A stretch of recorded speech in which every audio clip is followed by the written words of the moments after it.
مجلس هفتگی مقامات اجرایی محلی حکم دولتی تحت رهبری رئیس شهر عبدالخالق خالقزاده برگزار گردیده. در آن چند مسئله شهر و شهرداری مورد محاکمه و خلاصه برآوری قرار گرفتند. در جلسه نخست مسئله کادرها بررسی شد.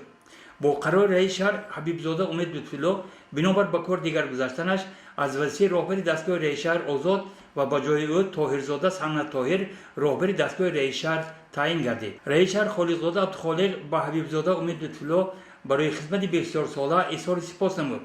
در نوبت خود حبیبزاده امید لطفی‌الله برای توجه به رئیس شهر و همکاری سودمند با همکاران منتداری بیان داشت. رئیس شهر خالقزاده عبدالخالق همزمان حاضرین را با امر رئیس شهر آید به وظیفه حقوقشناس مقامات اجرایی محلی حکم دولت شهر تعیین نموده نظرزاده نظر شناس کرد. در ادامه جلسه عبدالخالق خالقزاده اندیشه‌های خود را از سفر کاری رئیس ولایت سوخ رجب احمدزاده به شهر پنجگین بیان داشته از راهبران مسئول طلب نمود که جهت اصلاح ایرادهای بیان شده از طرف رئیس ولایت سوخ تدبیرهای ضروری اندیشه.